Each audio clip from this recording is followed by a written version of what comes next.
Well, let's continue.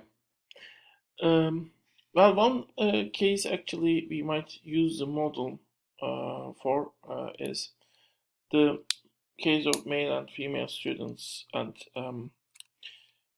usually female students at all levels, you might check this in most countries at least, are better students than the male students. And there are different explanations for this. One could be one of them is, for example, the psychology of the girls is better suited for the education given, for example, is argued by some people. But we can very much use this model to explain this actually. Um, well, we might say that for the boys and men in general, uh, the value of education might be less than the value of education for girls, because boys have better opportunity to find jobs in future in the unskilled job market. Their relative job wages are higher than women, and that gap, while for the women the wages they are paid in the unskilled job market might is usually much lower. And when we are talking on skilled education, I mean the skilled jobs basically, uh, which you get after getting university degree, the difference still exists to some extent, but the gap closes significantly, uh, and that might be one factor. I mean, the fact that the difference between the wages is closing when you got education as a woman or girl, compared with the case when a man gets that education, might be very much a factor which might motivate the woman and work much harder. And especially for some of them, education might be just a way to, even the only way to go to job market. I mean, without education, I mean, unskilled job market might be for them not that much suitable to go. Uh, in some cases, for example, in some cases. Uh, so that might be one factor which might lead make women and girls in early ages to work harder and put more effort on education. Of course, effort you put to the education, this is completely we haven't shown that actually. And actually, of course, in case of wage differences, we said initially wage difference might increase because the skills given in an education might be more useful. Of course, uh, if skill is more useful, but the more useful, but the effort you need to put for the education is not that much, not that different. Uh, Basically, everyone will get that education in that case. But the only exception could be if that education needs some specific skills, and we might test whether those skills are really needed for the high wage professions.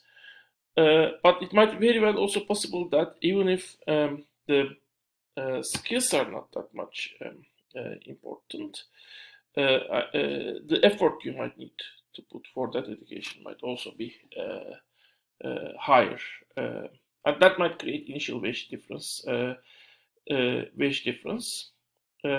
that wage difference might make also the people who have less skill or to get that education initially. However, when that education will become the cost of that education increases, the actual people with skills in some cases might not be able to get that education because there are high discount rates. Of course, some people with low skills and medium level of income wealth might also not be able to get that education. But some people with relatively less skills and high wealth level might get that education because for them, the money they pay for that education might worth less compared with the future income stream because they might be more wealthy. Um, so the wage difference that is created by the working conditions, I mean the actual characteristics of the job, might make permanent and and its characteristics might have changed. The reason behind it might be changed by rising college cost. This is a possibility that could be created by a initial wage difference between that profession and other professions. Anyway, let's look at some data. This is the median earning. I mean, I have explained what median is, the middle guy. For different groups in the United States, you look how they have changed compared with the year 1979. As you have seen, the college graduates have seen an increase which was around 10% up to 1999 from in 20 years. Actually, not that much, and in some years, basically, even that amount is stagnated. However, high school graduates and high school dropouts have seen a very significant drop. In case of high school dropouts, it is 30%. In case of high school graduates, it is around 25% when you look to mid-1990s. So basically, because of the fall of wages of high school graduates and high school dropouts, the difference between the wage difference between the college graduates and high school graduates and high school dropouts have risen up. High school dropouts are the people who leave the high school before graduating. This is percentage of value added of the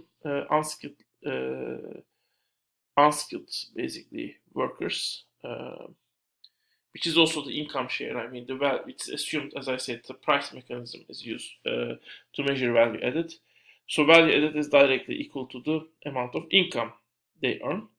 As you have seen, as a whole, we don't know the actual number of workers is decreasing by just looking at this chart, but we see at least the income they got collectively is decreasing.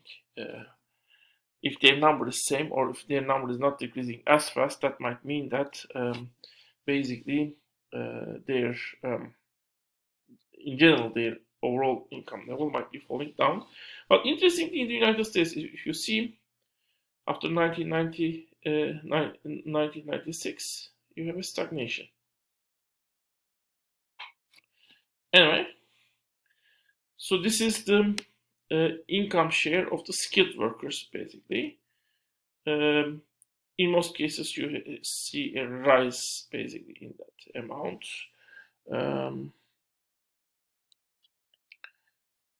Okay. In Japan, you have a stagnation at a certain period.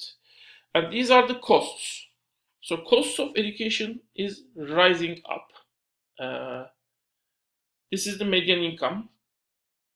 This is the inflation. This is the famous healthcare costs in the United States, which are also a big problem. But if you look to college tuition and fees, they are even a bigger problem. And many students actually borrow money from the banks, and they need to pay that money in some cases for 10 years, 20 years, 30 years. I mean, for all 30 years, they need to pay. I mean, for their all adulthood, they need to pay back that money they got from the banks. So how is the education changing as a result of this increase in the tuition fees compared with the income level of the family? Well, this indicator can be read in different ways. This is a phenomenon called great inflation. In 1940s, only 15% of the students were getting A, 35% was getting B, 33% was getting B.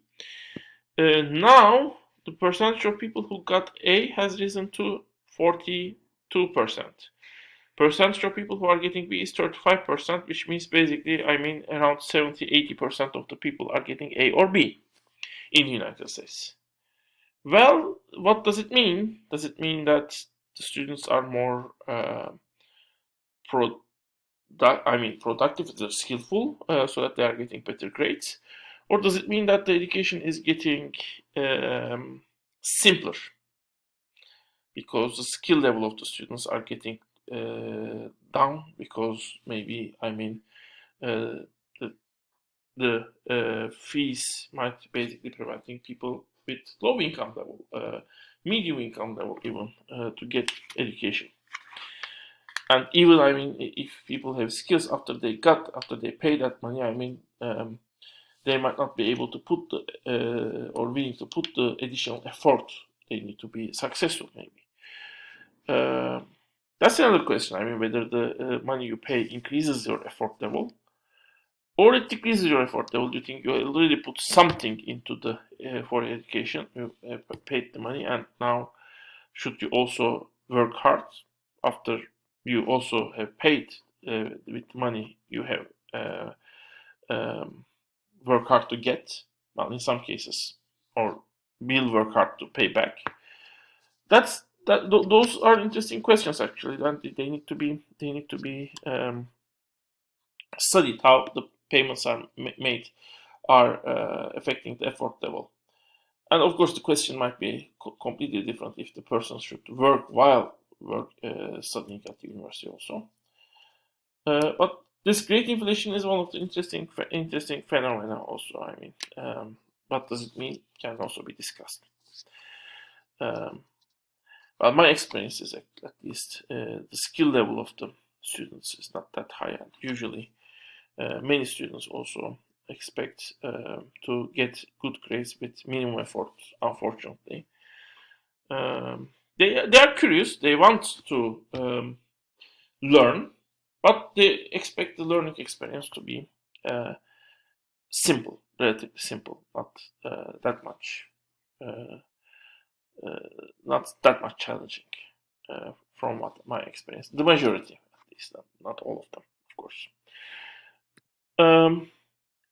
College competition rates. This is in United States. It is around 42%.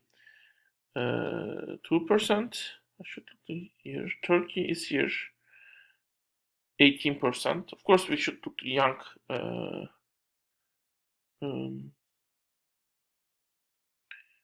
Should look the young adults. This chart might you might look for the more recent data.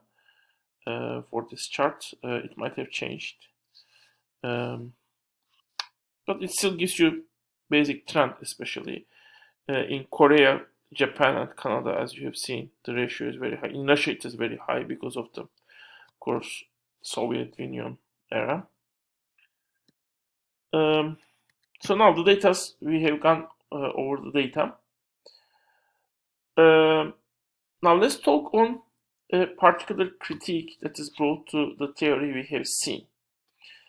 It's called signaling critique. It is in the book, so I have left it, and it's sometimes, mentioned also by in non-academic spheres also.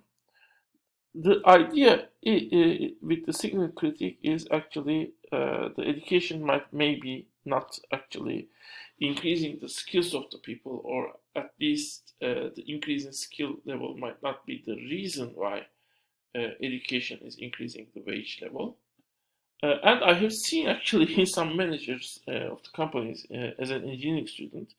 Well, we basically teach what people need to do at the workplace to the university student, not the workers, basically.